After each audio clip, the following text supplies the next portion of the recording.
Hello everyone, and welcome to the summary of turn 9, or round 9 of my playthrough of Tide of Iron Little Omaha.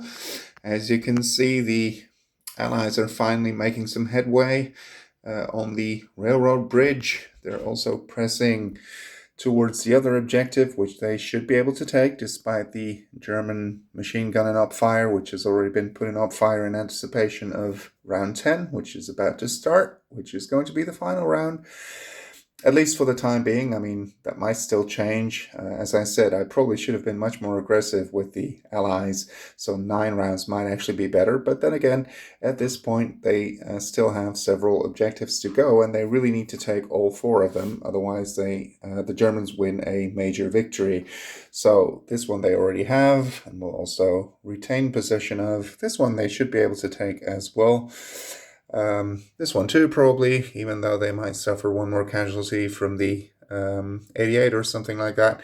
This one might be somewhat of a problem. 1, 2, 3, 4, 5.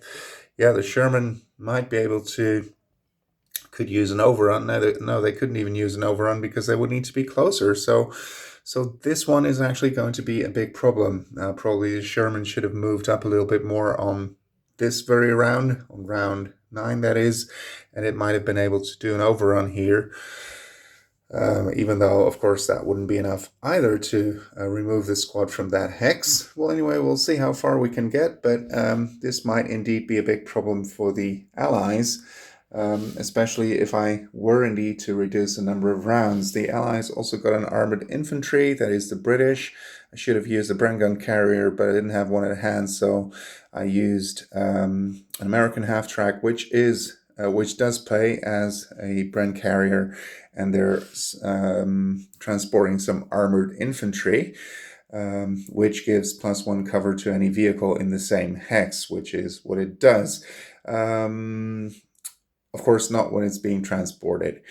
Other than that, this mortar unit has moved 1 hex to the side, which brings this hex into its range. Those are some of the most important things that have happened. Over here, there was some battling going on for the 6 value command point. Yeah, I believe the Americans actually scored 1 hit and reduced the machine gun. That is not the machine gun, but its supporting crew, so to speak. And other than that, not much happened there. This unit should be able to land on the next turn.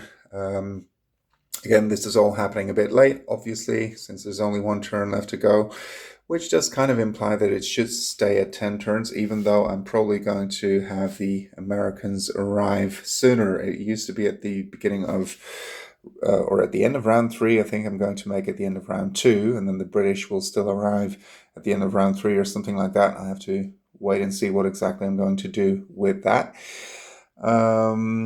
Other than that, well, not all that much happened. The Americans fight. Well, they did. I believe the Germans destroyed the Sherman Firefly on the bridge.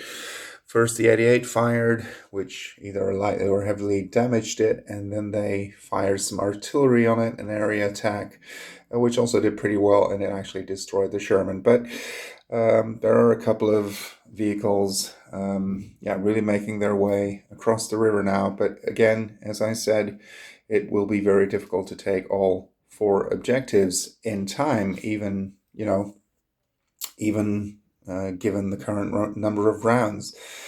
They might be able to destroy all Germans, but that will still not be a win.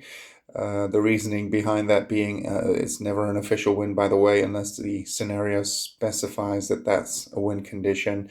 But over here, I guess it just means, the bridge was successfully demolished or something like that, even if you did manage to destroy all German squads. Of course, in real life, one of the big mysteries surrounding this battle is why the bridges weren't blown.